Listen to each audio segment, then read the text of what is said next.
Hello, Exiles. Today will be my first video in a new series where I test different farming strategies in Path of Exile 2 to find out what you should be doing right now.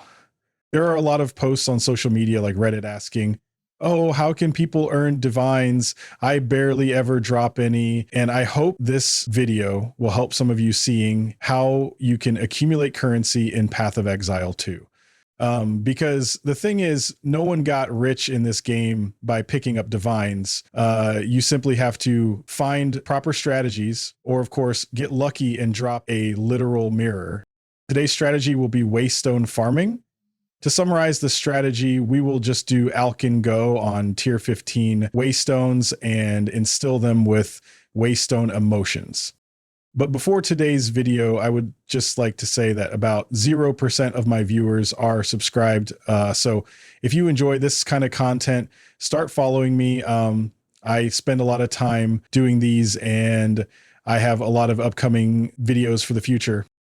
When it comes to towers, they are not that important, but when we occasionally get to boost an area, you just want to put in tablets that will boost Waystone drop chance. The average map I ran in this experiment had about 350 to 450% Waystone drop chance inside maps.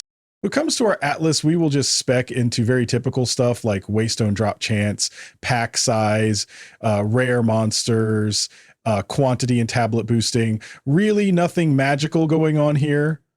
I will run maps until I have a full stash of 144 Waystones. I will also prioritize quantity on the Waystones as it is really a no-brainer, and quantity on a regular tier 15 Waystone does not cost anything this late in the league anyways.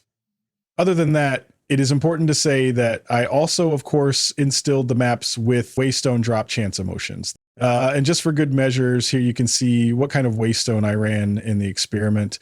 All Waystones I ran had quantity of items found, and I then instilled them with Waystone drop chance emotion. When I was playing these maps, it struck me I should spec into strongboxes, and specifically Cartographer strongbox, because they drop like 10 Waystones.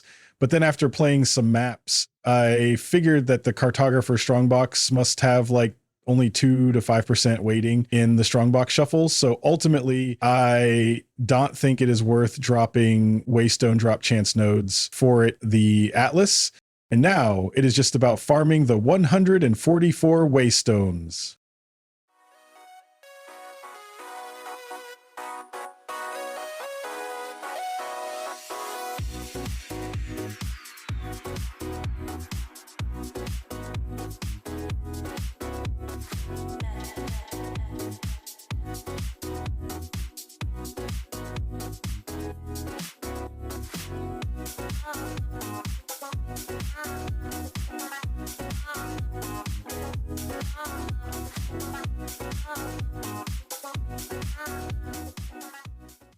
And after 18 maps, I have finally accumulated 144 Waystones, which means we got an average of exactly 8 Waystones per map we played. For your own sake, I will speed up the process where I slam 6 mods on all the Waystones.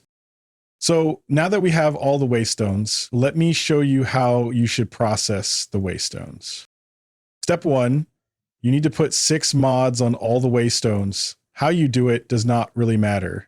Step 2, take literally all Waystones and put 3 pack size emotions on them. This is very important, and it cannot be undone once you corrupt the Waystone. So make sure you actually put the emotions on all of the Waystones.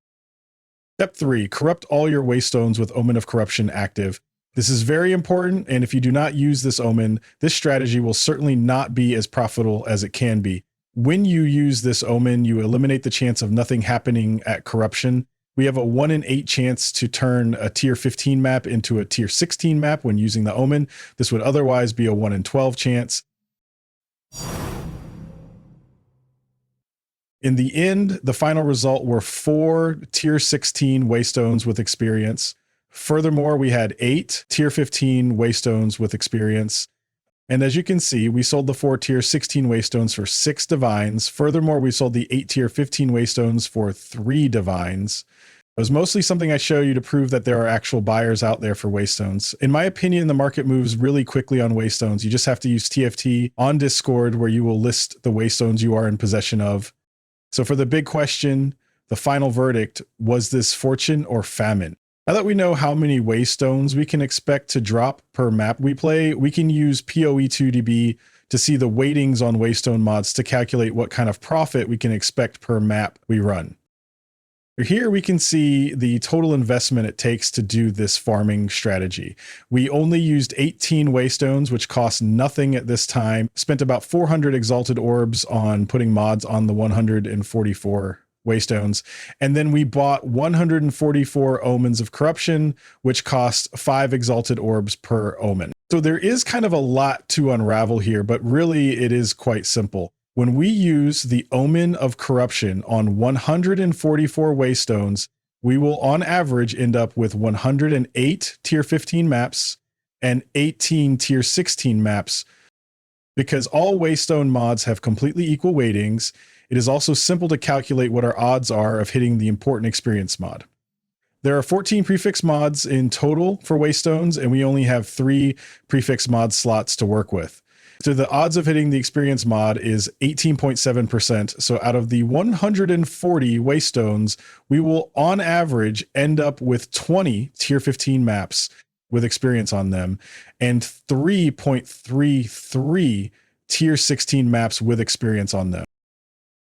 And if all of this was gibberish to you, the main takeaway here is that we on average is looking at about 15 Divine's profit after we have sold the Waystones with experience on them. This is not even counting for all of the other stuff playing the actual maps will give you.